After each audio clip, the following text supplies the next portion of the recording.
So, there are three main ways that things can float on water, and the first way is called density. Now, the way density works is basically it depends on the size of an object and how heavy that object is. So, in the simplified version, if an object weighs more than an equal size of water, then it's more dense than water and it will sink. If it weighs less than an equal amount of water, then it will float on water and is less dense.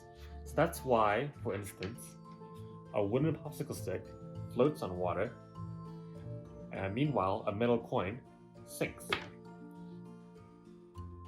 The wooden popsicle stick weighs less than an equal amount of water, and that's why, therefore, it's less dense. On the other hand, the metal coin weighs more than an equal amount of water, and it sinks, and therefore is more dense than the water. And this applies to any objects, anything. Any liquid, for instance, oil is less dense than water, so oil actually floats. And it applies to even solid water, even ice.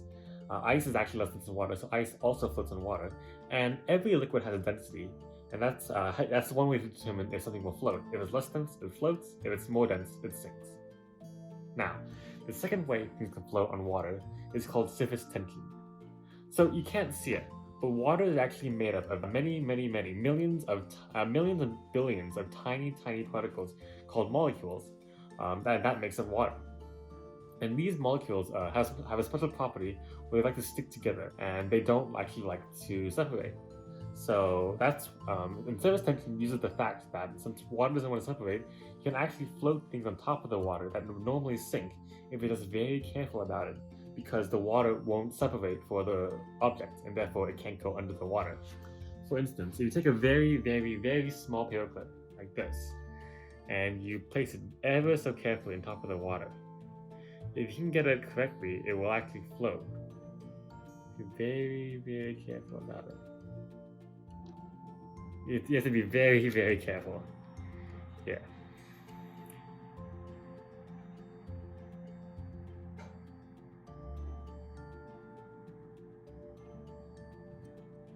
There you go. You can see the paperclip is actually floating on top of the water. And if you look closer, actually, yeah. If you look closer, you can actually see that the water is kind of indented. That's the surface of the water bending to try to keep in shape while taking in the paperclip, as the paperclip depresses on top of the water surface. But the water surface holds, and that's why it's called surface tension, because the surface is in tension with the paperclip and it's holding up the paperclip. But if you're not careful, as you know, paperclips are more dense. So if you break the surface tension, it sinks. And this is how, if you've ever seen a pond skimmer, it's a special insect with 4 legs and it's very small, that's how they float on water. They use surface tension to keep themselves afloat. And that's how many insects use that to float on water. Now, the final way things can float on water is called buoyancy. And buoyancy is a bit more complicated, but it's the most common way humans use it today. So basically, buoyancy is that if you have a certain volume of an object, you have a size of the object, and the amount of water an object displaces, the amount of water an object takes up and moves away, it's called the amount of water it displaces. So basically, the buoyancy works is that if the object weighs less than the weight of the water that displaces, so the volume of water it would need to move for it to sink. If it weighs less than that, then it will float because the buoyant force keeps it up.